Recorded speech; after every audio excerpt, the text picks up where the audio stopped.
Max, thanks for joining us. Pleasure to be here. Let's start from the top. Tell us about your product and who you're building it for. Coverage Cat, the company that I founded, is an insurance optimizer. Everyone knows there's a better insurance deal out there, but shopping for it is a pain in the butt. You got to deal with a lot of spam phone calls, sales calls, the whole spiel. And the funny thing is, insurance prices for personal insurance are controlled by the regulator, so you can't actually change them. I was like, why can't we just make this public and make it so that everyone can find the perfect insurance easily? And what was the origin story? Was building in this space a bit of an opportunistic move? Was it because the hype in fintech, or did you see this deep problem that you wanted to solve? In I think 2016, I was in a job interview for a hedge fund that I was thinking of working for, and the managing director of the group there asked me a question I didn't expect, which is, he said, if you didn't get this job and instead you were going to go do something else, what would you do? And I said, oh, I'd start an insurance company, which I think is not a normal answer for someone who's coming from a background working in technology. Yeah, I actually ended up getting the job and I went and worked with a hedge fund. But my heart has always often been in like, why doesn't insurance work the way that I think it should work, as from like a software and technology mindset? And there's a lot of reasons. There's a lot of interesting reasons why the insurance industry doesn't work that way. But the dominant one is that it turns out salespeople are really the key driver of the insurance industry. And if you're someone like me who hates interacting with salespeople, I think that makes you realize why the industry is so weird. And within this, how did you find a specific problem to go solve? It's always hard to look at what you are strong at, what your company and your team is strong at, and what the industry is trying to do, and then what users actually really want. And you're always trying to find some lattice of overlapping network there. And the thing that we knew a ton about, the thing that I come from a background in, is basically a world of like, what is the proper price of this thing, which is inspired by my experience at hedge funds and inspired by my experience at Google. And then how can we build a data-driven engine to connect people with the thing at the proper price? And that is, of course, in the insurance parlance, that's a brokerage problem, which is why we ended up creating this consumer brokerage. I see. Love it. Let's move along here and talk about you and your team. What do you think makes you guys the best to build in this space?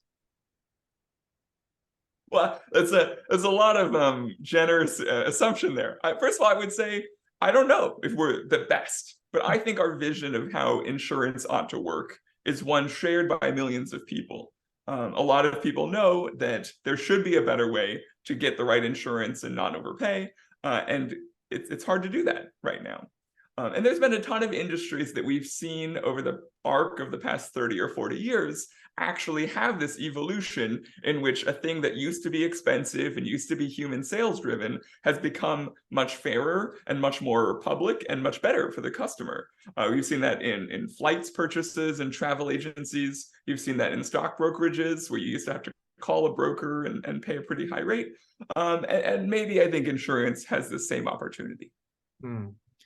I resonate with it. I mean, I was born and raised in Hong Kong, came to the States, had to get my own insurance. And everyone has a feeling of opening up the PDF file and seeing all their options, and it's just a wall of text, and you never know what to make of it. Walk us and the audience through the big players in this space right now, just so we can kind of get a sense of what everything looks like. Yeah, the biggest players in the space are all names that you've heard of because they spend hundreds of millions of dollars a year to make sure that you know about them. They buy, stadium naming rights. They advertise a lot on over-the-air television. That we're talking State Farm, we're talking Geico, we're talking those kinds of consumer insurance companies. In the startup world, probably the most famous, and maybe most successful marketing group has been Lemonade, which is a carrier that predominantly has done renters insurance, but now does a variety of things. And then in the brokerage side of the house, most consumers actually would be hard put to name a brokerage because they are not actually that salient and popular to most people. I would say recent successes here have been Goosehead, and then also Newfront in the insurtech landscape has landed some big things. I've been hearing a lot more about Newfront lately, although it might just be the coincidence of my office. So on the note of competition, if a former coworker were to start a company doing the exact same thing tomorrow, are they going to beat you? Would they be competitive? Well, I think one of the blessings of Coverage Cat is that we're a company so focused on the mission that we get the opportunity to be a little stupid. And by that, I mean, I think most smart people are not actually starting an insurance company today. Insurance is facing what is maybe the hardest personal insurance market in 20 or 30 years. I think I recently read an article that maybe it was the hardest insurance market ever in America. Hmm. And so there's really this confluence of things that are destroying insurance in the US. I mean, I've read monthly articles in the journal about how insurance is failing people. And insurtechs have been dramatically affected by that. So I think there's a lot of people who flock into the hot area to raise money to capture the zeitgeist. And then there's some crazy people like me who are like, let's go to the place that's really suffering. And that's what's working for us. What about the current market makes it so hard on insurance? Well, insurance is a lagged indicator on a number of macroeconomic problems. And the Okay. first and most simple one is that in the US, property insurance is tied to the value of your home and the value of your car, for instance. And we know that 2020, 2021, 2022 have really roiled the prices on those things. And when prices change fast, insurance companies can lose money because you're paying the same premium for a thing that's changing in price and therefore changing in how much it pays out. So basically, every insurance company today is finding wild ways to lose money. And that, of course, creates this really heavy clamping down pressure in which they don't want customers. They want to shrink, not grow, which is pretty weird. Hmm. Going back to your team piece, tell us why a 10x engineer or a 10x talent should join your company.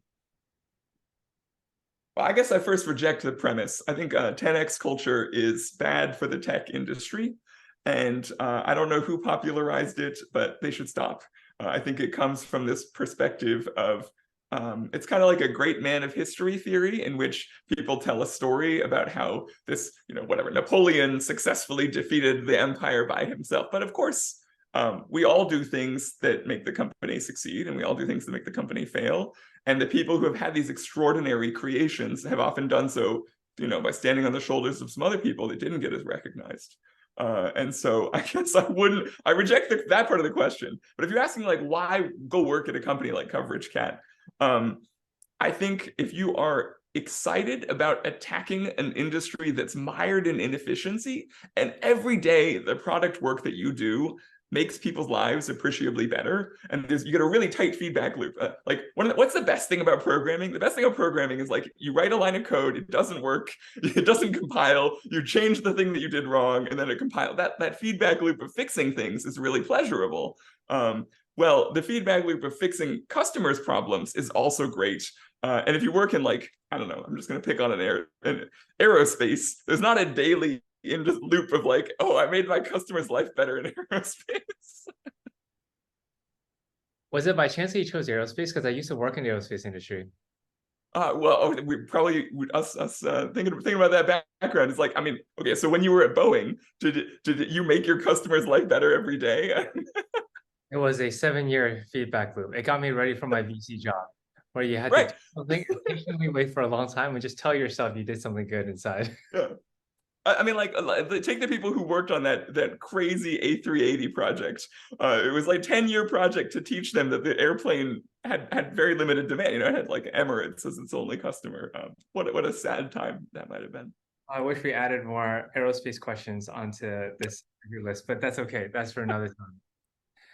So bringing it back to Coverage Cat and all things fintech and insurtech, Coverage Cat is leveraging a massive amount of data to bring transparency to the public. Can you elaborate on how this unique approach came to be? Yeah. The most irritating sentence I hear from industry vets and the insurance industry generally is, well, I can't tell you what your price is going to be because everyone's price is different. And that is superficially true. it's a complicated formula that is devised by each carrier to calculate your price. But obviously everyone knows there's a ballpark estimate. And Coverage Cat says, why can't we just bring the data science perspective and the statistical perspective in transparency around prices? So sure, everyone's price is different at Geico, but I can tell you right now, rough ballpark figures. Oh, you're 30 years old, you're living in the zip code in California. We know roughly what it's going to be, and we should be able to show you that. And the fact that no one is making those prices public is a real disappointment. In fact, it's a disappointment that people were so frustrated with that decades ago in California, the voters of California passed a law saying that the insurance commissioner should make a public calculator to go look up insurance prices. It exists, but if you go use it, you're going to be really disappointed because there's like thousands of variables to pick from, but they all basically lead you to being a 25-year-old male who's driving a Toyota Corolla in Sacramento. And it's no fault of the insurance commissioner, but we just think there's a better way to do it. A follow-up here. There's been a lot of insurance companies pulling out of California, and a lot of homeowners are left scrambling trying to find an insurance provider that will actually cover them. What's going on there? There's been a disservice in the quality of journalism on this topic. I think the largest headlines have been around changing climate risk in California, which is a real problem. Like if your house is more likely to burn down, then the insurance prices for insuring that house have changed. But by the numbers, I think if you've seen home price construction costs in California go up by 20%, and the number of homes burned by wildfires from, dozens to hundreds. There's a lot more houses that are giving a lot more problems than just burning down, and that 20% growth in home construction cost ends up weighing much more heavily. So I think what's gone on here has been that the insurance commissioners of California have limited the premium increases. For a while, there was a moratorium on new prices. And so as the prices of everything rose through inflation, insurance companies were left kind of holding this bag of undesirable premiums and being unable to fix it. So there's a political war going on between the carriers in California and the insurance commissioners who want to not allow prices increases, even as companies are losing a lot of money. And one more follow-up here. What's your view of how this will play out?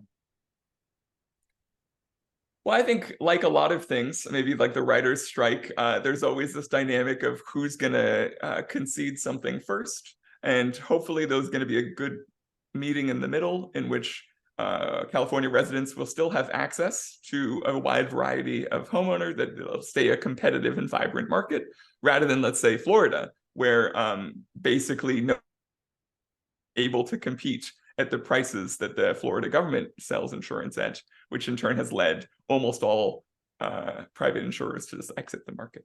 That would be like the worst case scenario for Californians, I think. And then, of course, that just will eventually translate into the cost of living in California becomes much higher, which I think Californians are already pretty sensitive to.